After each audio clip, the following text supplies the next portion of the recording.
it again and again. The CREO cares.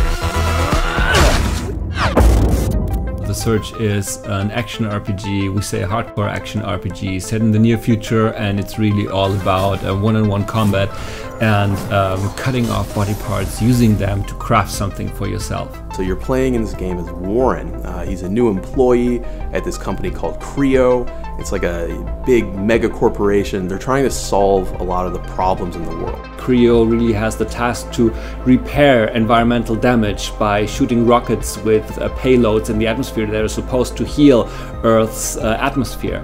And Warren has just gotten a job here. So he's showing up for work for his first day. Things are a little mysterious, a little strange, but it's okay. He really needs the work. He gets his industrial exoskeleton applied to him, but something goes really wrong.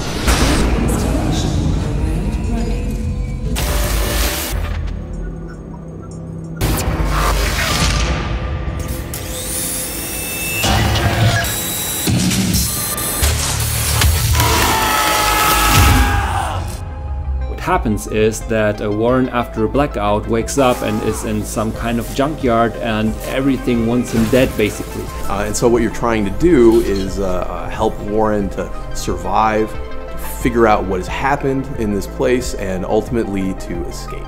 To create a believable and credible world, we concentrated us on three major themes, and it was the industrial, the corporate, and the futuristic theme. We combined that together to create very exciting and interesting places, which are always credible and helps us to deliver our story with a lot of questions about tomorrow, and to have very interesting places for the player to explore. What I personally like very much about the combat is the variety that you have. So there's a lot of choice in terms of how you want to play the game. If you really want to play bulky and slow, you can do that. If you want to be very, very fast, then there's also stuff for you in there. You can do it in a defensive way. You can block, you can dodge, you can duck, you can jump. There's a lot of stuff you can do. So when it came to the technical implementation of the combat system, we rely on physics-based hitboxes that are positioned specifically according to the input that the player gives. So it's possible for us to really find out which limb actually gets hit by the strike by the player, and it's also the case that the same rules apply for the enemies. It's very, very detailed and also interesting to play with for the player, and it's also interesting for us that the enemies follow the same rules. It's really, really reactive. It's really snappy. You really feel that you can impose your will on the game world. But that's only half of the equation. You know, the other half is that the game world has to push back. It has to give you a lot of challenges for you to overcome. The enemies have to be difficult. You have to learn what they do in order to overcome them. But then that makes the victory feel so much better in the end. It's all about horizontal and vertical strikes, and this plays very well into our combo system, our deep combo system, which is that even within the same weapon type, we have very many different movesets, combos. It has so many different layers to it.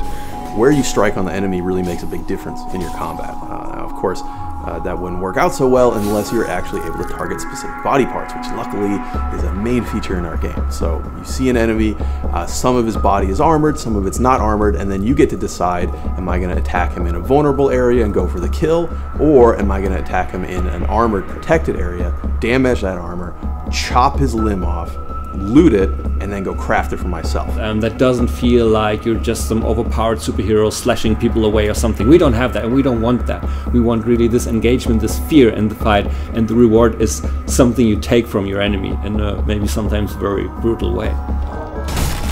We thought about how can we incorporate, for example, his exo rig in the best possible way. We wanted to make it look really heavy, but at the same time he needed to have this incredible speed, and he had this enormous power to him now.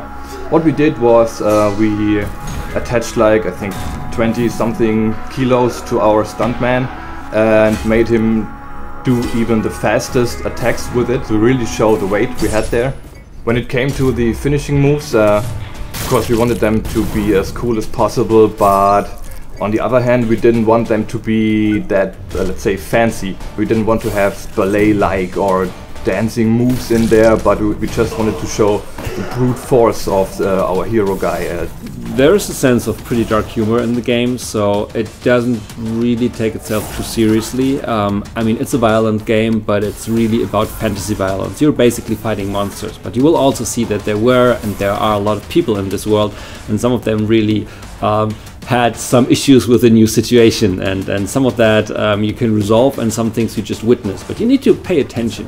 We really try to have different layers of story. Some of them are really important for you and some aren't, and some just lead you in the wrong direction.